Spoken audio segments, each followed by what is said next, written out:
Assalamualaikum warahmatullahi wabarakatuh.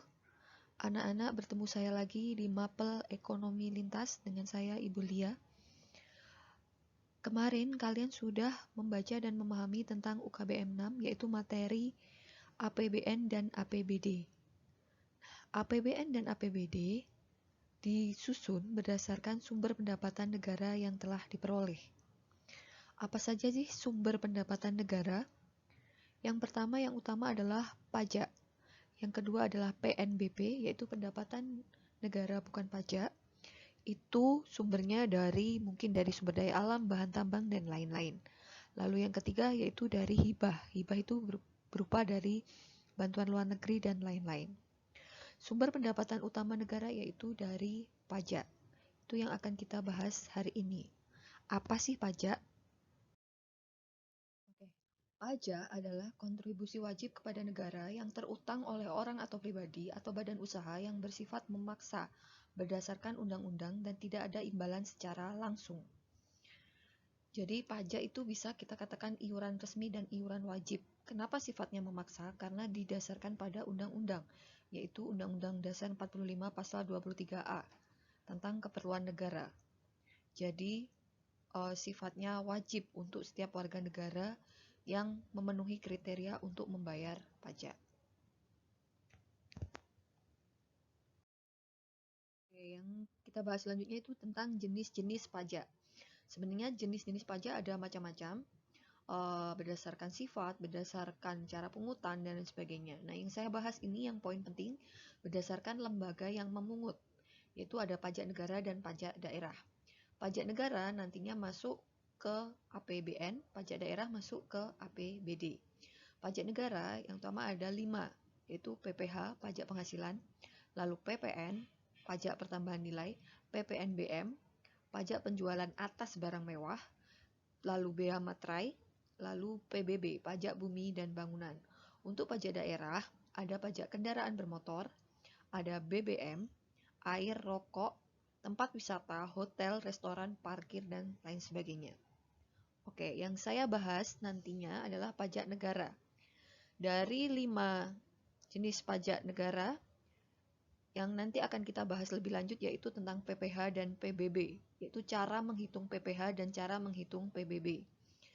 Nah, untuk tarif-tarifnya, tarif pajak itu ada 4, proporsional, tetap, progresif, dan degresif. Untuk PPN, tarifnya sama di semua tempat, yaitu 10%. PPNBM ada aturannya dengan kerjasama dengan Direktorat Jenderal Pajak dan Bea Cukai. Untuk bea materai, sekarang ini kan kalau kita membuat surat perjanjian, itu biasanya materainya minimal 6.000. Nah, itu semacam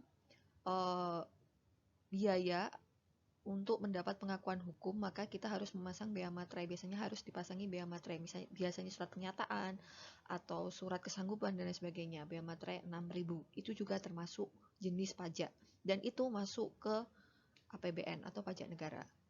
Oke, yang kita bahas nantinya adalah PBB dan PPH, yaitu cara menghitung PBB dan PPH.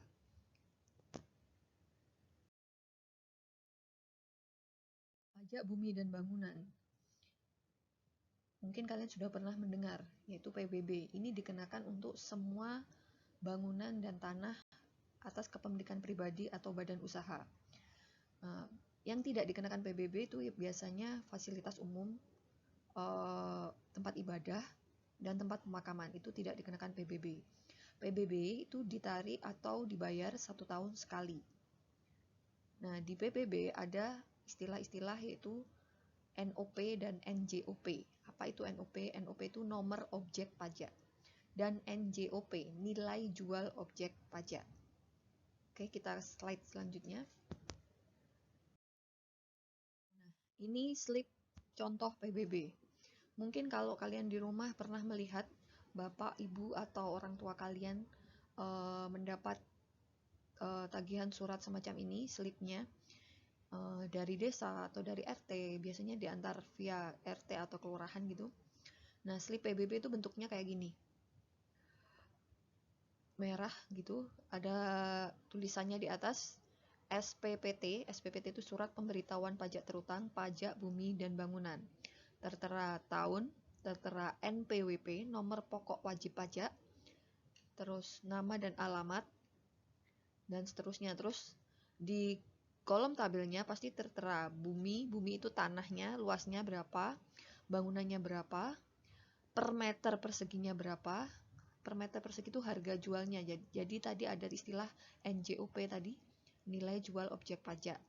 Nah, itu tertera di tabelnya. Nanti terhitung dengan tarifnya sekian. Oke, PBB diatur dalam Undang-Undang Nomor 12 Tahun 85. Tarifnya yaitu 0,5%.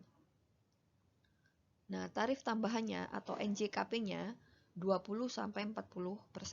Tapi kalau ada pertanyaan tarif PBB berapa sih sebenarnya? 0,5% per tahun. Nah, ditambahi NJKP-nya, nilai jual kena pajaknya.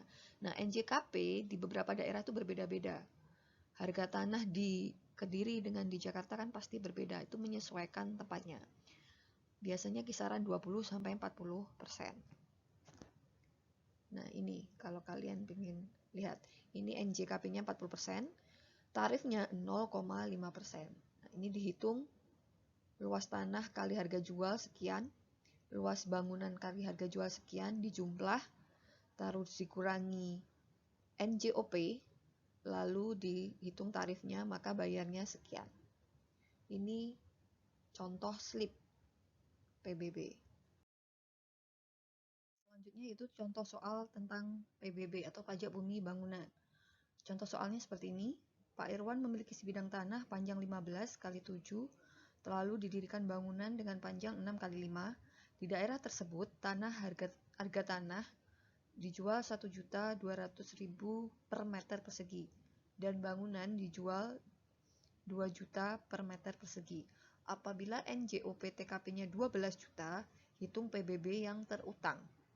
Cara penyelesaiannya adalah harga tanah tadi 1.200.000 kali panjangnya atau luasnya 15 kali 7 kali 1.200.000, maka hasilnya 126 juta. Lalu bangunannya tadi panjangnya 6, lebarnya 5, harga jual bangunannya 2 juta, 6 kali 5 kali 2 juta, 60 juta. Lalu kita jumlahkan 186 juta. Nah, sebelum kita menghitung ke tarifnya, kita kurangi dulu NJOP TKP-nya. NJOP TKP-nya 12 juta, 186 juta, dikurangi 12 juta, maka hasilnya 174 juta. Baru kita masukkan ke tarif PBB. Tarif PBB tadi 0,5% kali 20%. Yang contoh di slip tadi 40%. Kalau yang tarif yang ini memang kisarannya 20-40%, tergantung daerah atau wilayah provinsi pemerintah daerah tersebut, karena harga jual tanah dan bangunan di masing-masing daerah pasti berbeda. Misalnya di daerah Kediri dan di daerah Jakarta pasti akan berbeda jauh. Kalau tarif yang 20% ini yang paling banyak dipakai. Maka menghitungnya 0,5% kali 20% kali 174 juta, maka PBB yang dibayar per tahun adalah 174.000.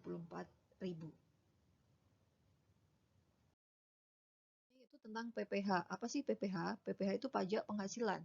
Pajak yang dikenakan terhadap orang yang punya penghasilan dan memenuhi syarat undang-undang bahwa dia terkena pajak penghasilan. Diatur dalam UU Nomor 36 Tahun 2008. Siapa saja yang kena pajak penghasilan pastinya orang yang mempunyai penghasilan per tahun, dikenakannya per tahun. Nah, tarif PPH ini sifatnya adalah progresif. Semakin besar pendapatannya berarti tarifnya akan semakin meningkat. Jadi 5%, 10%, 15%, 25%. Jadi tergantung pendapatan yang didapatkan oleh seseorang. Nah, rumusnya PPH adalah penghasilan bersih dikurangi PTKP dikali tarif PPH. Penghasilan bersih di sini misalnya penghasilannya per bulan katakanlah 10 juta, berarti penghasilan bersih per tahun 10 kali 12. Berarti 120 juta. Dikurangi PTKP. Nah, PTKP ini sudah ditentukan undang-undang. PTKP untuk orang yang sudah menikah itu PTKP-nya 54 juta. Lalu untuk istri dan anak itu 4,5 juta. Maksimal 3 anak. Kalau istri dihitung 1. Jadi misalnya istri dan 2 anak, berarti 4,5 kali 3. Karena istri 1, anaknya 2. Nah, anak kena PTKP ini maksimal 3 orang, hanya 3 orang saja. Misalnya anaknya lebih dari 3 orang, tidak terhitung. Jadi yang dihitung hanya 3 orang. Jadi PTKP ini semacam keringanan atau potongan dari PPh. Nah, setelah penghasilan bersih tadi dikurangi PTKP, baru dimasukkan ke tarif PPh. Nah, tarif PPh sendiri sesuai dengan besaran pendapatan yang diperoleh. Sifatnya progresif.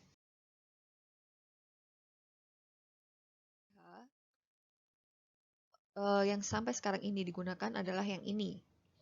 Kalau aturan tentang PTKP memang sering berubah, tapi kalau untuk tarif PPh sering berubah karena disesuaikan dengan kondisi dan keadaan. Tapi kalau untuk tarif PPh dari Undang-Undang Nomor 36 Tahun 2008 yang digunakan masih yang ini. Jadi sampai dengan 50 juta 5%, 50 sampai 250 juta 15%, 250 sampai 500 juta 25%, di atas 500 juta 30%.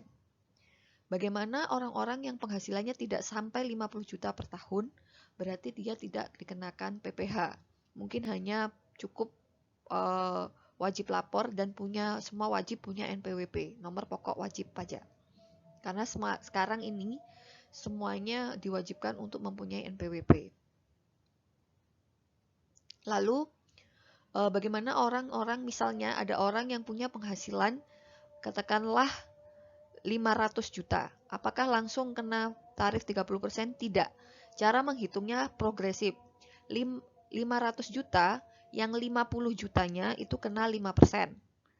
250 jutanya kena 15%. 250 tambah 50, 300 ya.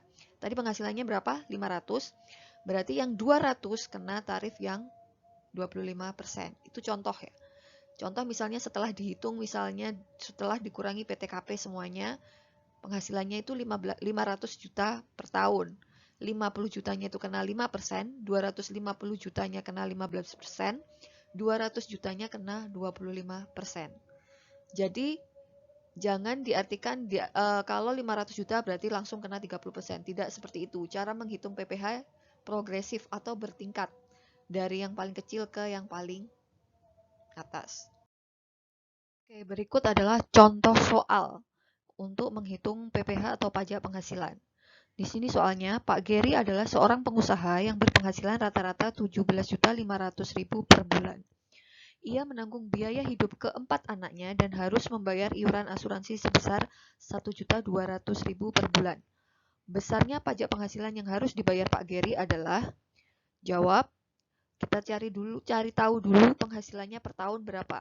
Tadi 17.500.000 itu per bulan, kalikan 12. Maka penghasilannya per tahun adalah 210 juta rupiah. Lalu dia masih punya tanggungan asuransi 1.200.000 kali 12. 14.400.000, maka baru ketemu penghasilan bersihnya adalah 195.600.000. Baru kita masuk ke PTKP. PTKP itu pendapatan tidak kena pajak, atau bisa kita artikan itu keringanan atau pengurangan dari aturan pemerintah. Nah, yang ditanggung PTKP maksimal adalah 3 anak. Karena tadi anaknya 4, yang ditanggung maksimal hanya 3, yang dihitung hanya 3. Per anak itu 4,5 juta. 3 anak kali 4,5 juta. Sama dengan 13.500.000. Ditambah 54 juta. Apa ini 54 juta? Karena dia sudah menikah.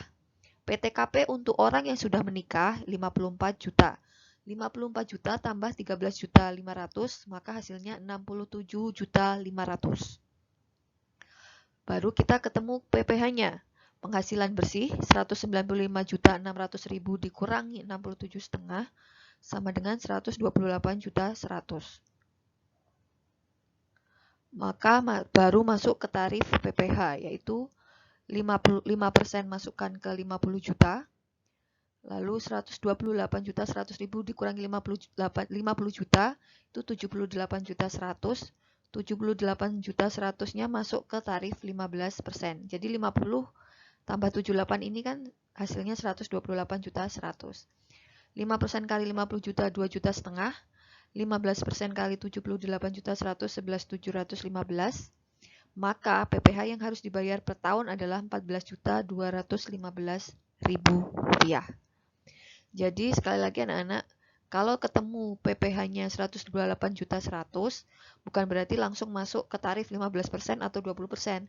Masukkan dulu ke 5% 50 juta, masukkan ke 15% sisanya, baru ketemu PPh-nya. Kalau ada kesulitan silahkan ditanyakan, silahkan nanti dipahami lagi, lalu kita aplikasikan ke soal bersama-sama. Ingat, kalau ada kesulitan, jangan lupa bertanya. Wassalamualaikum warahmatullahi wabarakatuh.